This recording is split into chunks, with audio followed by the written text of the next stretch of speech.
many things that we can talk about ngakobulawayo. Kodwa maybe masiqala mangabuza ngithi yini into ngathi isihambi mawuthi asifikile koBulawayo.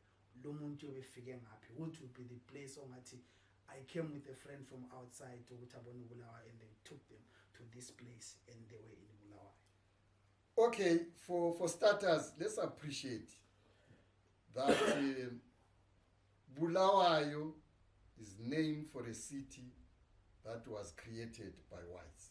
Yes. This is why I've been very, very clear, unapologetic, that I would never celebrate the 1st of June, which was the date when Linda Starr Jamison declared their Bulawayo a town. Yeah. To me, it just doesn't make sense. Yeah. Our city was called, and remember, some people will say you never had a city before the white men came in here. Yeah. That is the tragedy of the African. Yeah. He thinks we don't create, we don't build cities. Yes. It's only whites who build the cities. Yeah. It's whites who build the towns. I say no. Yeah. It's about the settlement. Yeah. There was a town called Gwabalanda, not Bulawayo, no, Yes. please. It's Gwabalanda. Yeah. And again, let's begin with that name so that people appreciate why we say Gwabalanda. That Go is the locative form. Go Obulawayo. We are bringing two. This one is a prefix. I'm not a specialist in language. Yes. I only did language up to O level, and it was shown and not in the valley anyway. Yeah. So Go as a prefix. Go Obulawayo. The greater emphasis is on Obulawayo. Who is this person? It's a person. It's not a donkey. It's not a horse. It's not a cow. It's not a bull. Yeah. It's a human being. And that human being is King Lopengula Mzilikazi Mahatshula. That's the man. Yeah. Why does he say, Ngingobulawayo? I am he who is being killed. Killed not in the physical sense. Yes. Not in the literal sense, but in the figurative sense. Remember, in the valley we say, Ngibulawa ngamehlo, ngibulawa isihlathi, ngibulawa amazinyo, ngibulawa indlebe, ngibulawa lidolo. Everything seems to kill in the valley. Yeah. That's their language. Yeah. Something kills them. So, but it doesn't mean they've died literally. Yeah. So, liyangibulala. What was happening about following the death of King Mzilikazi on the 5th of September 1868? There was a section of the Ndebele society which said, let's go back and look for Nkulumane. And they thought he was alive somewhere to bring him back. He was the rightful heir to the throne after King Mzilikazi. But, well, we don't know what happened to him. A lot of theories concerning that. But the bottom line is that he was never found. So, as a result, those who knew, who were responsible for the installation, then installed Prince Lopengula Khumalo, Oga Mzilikazi. So that's okay. Then that section, which had always been opposed to him, said, no, we are not going to accept him, especially the Nguni component. Kasibuswa umntane swazi elilamate ibhudle lilamathamuni. So until it was resolved through fighting, through a civil war. Yeah. And Mbiko Madlenya Masuku, Uzgotu Ngamakazi, who had led Uzwangandaba in opposing the accession of King Lopengula, then was defeated, killed. His wife, Princess Zinkabi, Mtaka Mzilikazi, Tatowabo, Nkulumane, also died in that war. Then what had been given named Gibiklegu as the capital for the new king. Remember, as Ndebele people, we never had that idea of a permanently sited capital town. Yeah. No. During the reign of Mzilikazi, Emahlokoshoweni was capital. Then you find Emhlangeni capital. Then Emhlahlandlela capital. we never had permanent capital towns. Yes. So it was King Lopengula's capital town was named Gibikregu, Go Gibikregu. Or perhaps, let's say Egibikregu, because it wasn't a name of a person. When it is the name of a person, you say Go Kumete. Yeah. But when it's a name of a place, you say E. You don't say Emachoba, because it's the name of someone. You say Go Machoba. That's the correct way of saying it. Go Machoba. Go Gwabalanda. But we say E Gwabalanda, which is wrong. Yeah. If we follow the way we speak our language, we should be saying Go Nyati, Go Dube, Go. So that Gibikregu, the name was abandoned, and then when Lopengula came back victorious, say, you don't want me to become king. Yeah. So he renames his capital town Gobulawayo, where Obulawayo stays, lives. O Bulawayo uLopengula. Okuhlala khona uLopengula kugo Bulawayo. Go Obulawayo. Then one of the O's is removed. Go Bulawayo. That is the name of our town, which was there until 1893 when they pounced on Bulawayo and defeated the king after it relocated in 1881 from what now we are calling Old Bulawayo to Bulawayo, Emahlawatini, where State House is. See how cheeky Cecil John Rhodes was. Yeah. He knew that this is where the king lived. Yeah. And then he comes and builds his own State House there, which was to drive the point, I've defeated you. Yeah. And I've established a new order, a new dispensation. And I'm going to call it, albeit corrupted, the name Bulawayo. It doesn't call it Go Bulawayo, which was a mistake, of course. Yeah. Instead of saying Go Bulawayo. And now it is us, the Africans, who are too glad to call it Bulawayo. Yeah. But well, it defines us as the kind of people that we are.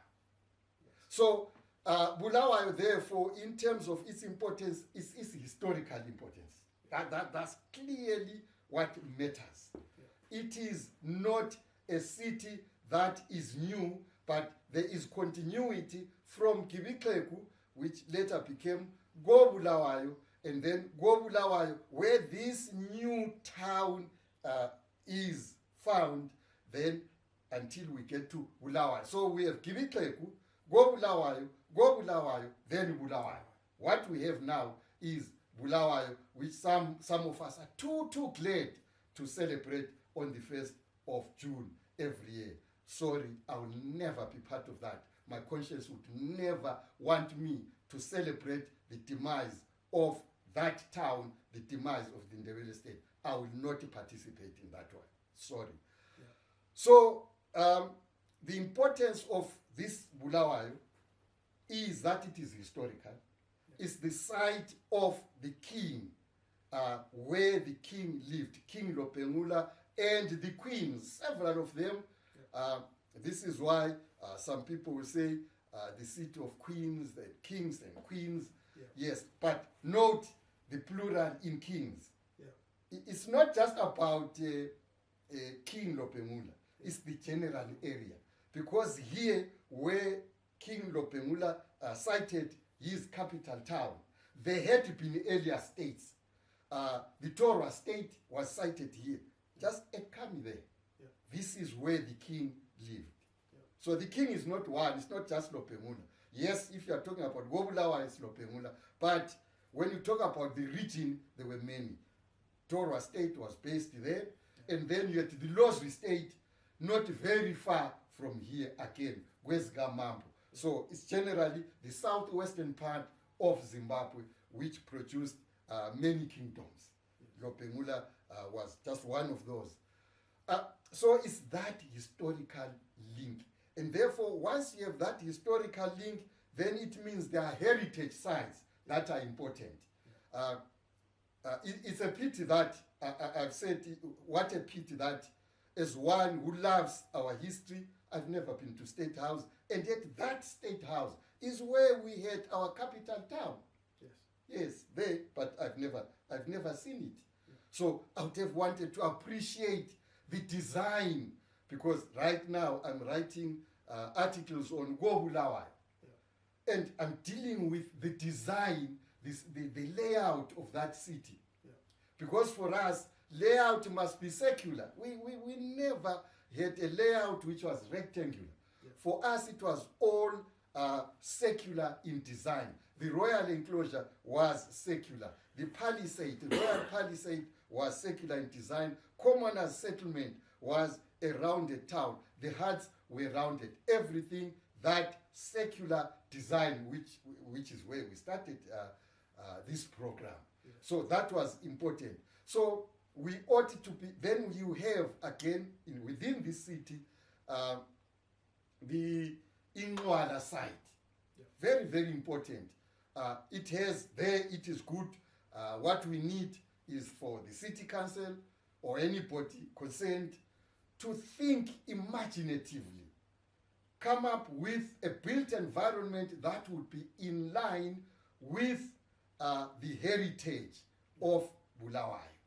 Not as a residential area, obviously, that would not be the most ideal in my view anyway, or perhaps as some kind of industrial area. I don't think that would be ideal, or commercial area again. It has to be something along the lines of arts, culture, and heritage, but well thought out, so that it may capture the heritage side, it may capture the art side, it may capture the historical side. And your layout, again, is in line with African ideas of design and layout.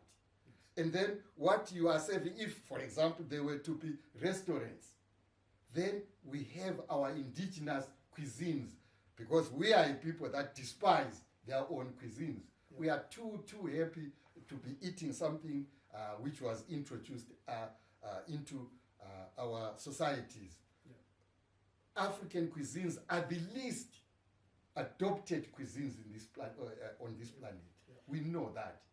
But largely because, I don't know, we are failing or refusing to decolonize, to begin to respect our own, to love our own food. Be proud to be eating umkanga. Yeah. No, Indebele will never be proud to be eating umkanga. No. This is why I've seen it, I've observed it, I've written about it. Yeah. Yes, I'll be excited one day when I see umchwankela entering our supermarkets. Yes. They're not there. These things are not there. Yes, we've seen, I did write about that. Amatimbe found their way into that. Umfushwa found its way. That's good. Yeah. But let's allow more of our own dishes to find their way there. Yes. Yeah. Then we'll be beginning to discover, reconnect, and have our own African identity. We talk about the global village, and I say a village has a chief. Yes. Who is the chief of that village? Yes. That chief will never come from Africa. Yes. Are Africans happy when they will never provide a chief to the village? A village has a culture. Yes. A village has got its own dances. We've been talking about dances. Yes. A village has dances. Are we going to find African dances in that village? Why are we too happy to take part in a village which is not ours? In any case, we are not adding anything to that village. If anything, the village is taking away everything that is African. There's nothing worth celebrating there. Awesome. Still on Bulawayo, let's talk about the naming of townships. My interest maybe will start from Makhokhoba, and then you can pick any other 2-3 names. How significant are they to Bulawayo historically and otherwise? Right, perhaps the starting point should be how to explain, well, somebody observed, and I agree that they're right, how the naming of townships, but not only townships, it's townships, streets, schools. Why did it embrace Ndebele history. It did. There's no doubt about that one. I agree with that observation. And my explanation was that there was a separate department for Africans, which was racism. Remember, our cities were based on this racism as part of the town for blacks, part of the town for whites. Racism was a characteristic of Southern Rhodesia. But within Bulawayo, there were two institutions that were responsible for this. Well, first we have to acknowledge that the whites who ran Bulawayo gave an ear of advice to two organizations. One was the Mahatshula Home Society. And most of the people, some of them who later became politicians, were members of Mahatshula Home Society. Joshua Nkomo, Ocheke, were part of that, and many people were members of Shabangana. They were part of that Mahatshula Home Society. But more specifically, it was what they called Township Advisory Boards. Yes. Or people like Osipni Malunga were part of that. People like Uldlovu, the first black mayor of Bulawayo, Kuchekaya, they were part of that. Yes. So these, you had a pool of adults in Bulawayo who knew the history. Yes. And it was they who were advising council. Remember, that's why they were calling it advisory council, because they were not admitted into the council chambers. Only whites could become councillors. So at least they were kind of advisory bodies. In other words, they could advise when it came to naming. So the whites would not have known these names. But you had people like Kaket and others who then had listening ears. So whenever a township was to be built, then they said, what name could we? You look at Mzilikazi, for example. Mzilikazi became thematic. It was the name of the township, and it was named after the founding king of the Ndebele nation and state, Mzilikazi Kamachobana Kamangete Kangululu Galana. So then a lot of infrastructure, a lot of facilities were named Mzilikazi within Mzilikazi township. So you find there was Mzilikazi Primary School, which is the oldest government primary school in Bulawayo, opened in 1946. I hope I'm right. Then there was also Mzilikazi Secondary School, not the first secondary school for blacks for Bulawayo. The first one is Bas Bulawayo African Secondary School, today known as Mpopoma. That was the first one. Then you also had Mzilikazi Memorial Library. And then you had Mzilikazi Art and Craft Center. So generally everything, because Mzilikazi, that was thematic. Again, it was obviously taking a clue from the people who knew the history of how the Ndebele state had been created, and then the players in the creation of that particular state. The whites themselves, and the first township that was created, which was a kind of a dual township, was what now we call Makhokhoba. But they were not bothered calling it Makhokhoba, they were calling it the location. And we called it Elogichini. And a lot of songs were sung about Elogichini. It was the only one from 1894 until 1945, when the second one was built, which was Mzilikazi. Yes, there was one that we called Eluveve, a village for some of the workers, government workers, which was quite a long distance from the central business district of Bulawayo. So, but that one had been built much earlier in 1936. And then Luveve again, it was coming largely from whites. Uluveve was Nomvemve. Nomvemve was a man that we call now Uluveve. And he was a white man who became a native commissioner his name was Kabat, Lieutenant Colonel Kabat Ukaboti. There is a place near Nyathi called Go Kaboti. It's after that man. He ended up as a native provincial commissioner, whatever they called him. So they called it that. This is why the secondary school has the shape of the butterfly. Unomvemve is referring to the butterfly. Right. It's a name commonly used in South Africa. He had come from South Africa, so he became a native commissioner. So that's Nomvemve. But then, more subsequently, the names were derived from the Ndebele history. Perhaps let's dispense with Makhokhoba. Makhokhoba, which I said was Elogichini, listening to songs about Elogichini. But it then became more popularly known as Makhokhoba, which was a name after Felon, who was kind of superintendent, native superintendent. And Ukukhokoba in our language means walking with a stoop. That's the meaning of Ukukhokoba. When I have a birthday, people say, I kuluzu kokobe. Now I'm walking erect. But there shall come a time when gravity is playing havoc on me, and then I take that shape. It means we are very old. So that native commissioner was walking with a stoop. And that was the time when they didn't allow women to live there. There was, remember, I said Makhokhoba was kind of a dual township. There was the township side, which was where the municipal workers lived, or Vundu. That's the Vundu side.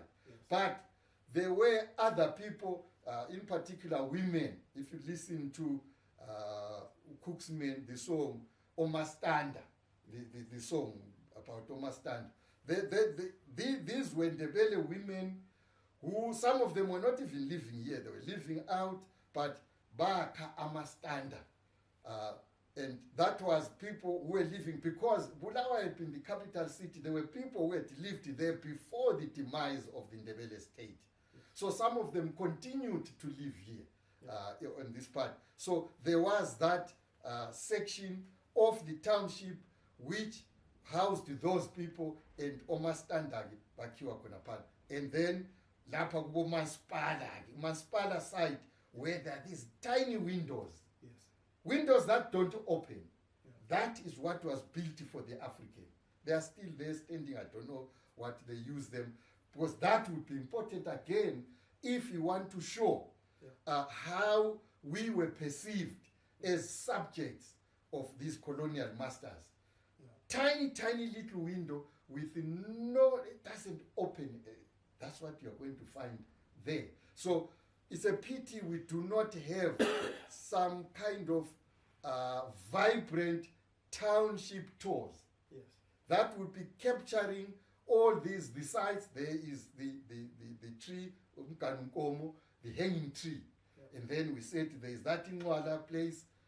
It would be easy to come up with a trail, a cultural trail, so that you capture those aspects of Bulawayo that relate to the pre-colonial part, but also we have to accept there are other sections of the city which are colonial. Perhaps it's hotels. There was this hotel. You look at the structure of the architecture of some of these buildings. That would constitute, you come to the townships, then we learn about the names. Why do we have Lopemula? He is the second and last Ndebele monarch from 1870 until 1893. So he is the king. So Lopemula. Then we have Makwekwe, which was Ketty's farm. After conquest, somebody used that as a farm. And it was Ketty's farm, but named Makwekwe, who was the kind of prime minister in Dunankulu, in Dunayez, in Duna, Bulawayo. Both at Old Bulawayo and New Bulawayo. Umakwekwe, Ufuyana. The Fuyanas were very important in the Ndebele state. Then in Jube, this is the name of the royal prince Unjube Mtagalopemula, And then you have Ostojiwe, the floods. Again, this is a son for King Lopemula. So that is what I was saying, that the names are very relevant to Ndebele history. Machobana. Sadly, some of our people are not good enough. Yeah. We had some of these street names that were there. You could see, oh, there's Mbigo, Kamadlenya, Mbigo Masugu, there was Umkwananzi, Ukakisa, Umpandi Amatota. But they've removed everything, sadly. But it was a lot of history to a point where if you understood the name of the township, that was King Mzilikazi's father, and then the names of all those streets, you would learn a lot about Ndebele history. Even coming to schools themselves, once again, they captured the names of these towns from Ndebele history. Yeah. So, which is what has happened to this day. Even the street names, you will find, I think I did take part in the naming of Mahatshula. Mahatshula is thematic, because Mahatshula was one of those Ndebele chiefs who fought in 1896 in Fazo II, in 1896. So you find generally a lot of street names there are connected with Ndiwenis. Mahatshula was Ndiweni, and so it's thematic. I remember Dr. Ndiweni coming to me to, hey, what can you provide us with names for that township? And I did. So it captures a lot, but I do remember what Cain, Ukinyiliche, Matema said. But you see, while I do know these names, what ought to happen is a write-up, which is what Umatema was advocating, that you assist, you know this history, so that you give names of these townships, names of the streets, names of schools, so that you render Ndebele history, and then that will be sharing with a lot of people who have very limited knowledge of Ndebele history. Because if we don't do it, and those of us who know that will move to the better place, and the names will be meaningless in times to come. Yes. Yeah. Thank you so much for your time, Babunyati. But before I let you go, maybe how would you encourage the younger generation to embrace in trying to preserve the lessons that you already have or pegged in different formats? How would you encourage the younger generation to access these, and why is it important for us to know where we are going? Yeah, it's important, yes. But when you look at you see, with us, adults, our parents and us, we're sharing some kind of common ground. In the evenings, there would be storytelling. My father, for example, would tell us a lot of stories. But now, what we see is there is hardly these platforms. So when you look at our children, you see their ears are plugged with something, earphones. Yeah. So at least what is there and encouraging is that they want to learn. Yeah. The question is, what are they learning, and how relevant is it to their own history, to their own culture, to their own identity, to linking up? How does that link up with their own ancestors, to their past? It is not. But you don't blame them. Yeah. The blame lies squarely with us. Yes. We are not providing these pupils with what they should be listening to. It's not going to be person-to-person delivery. It can't be that. Times have moved on. Yes. But let's get that knowledge which we have, these names which we have been talking about, so that they listen to them. They are not a people who will read novels, who will read history books. They are not that type. But they will want to listen to history.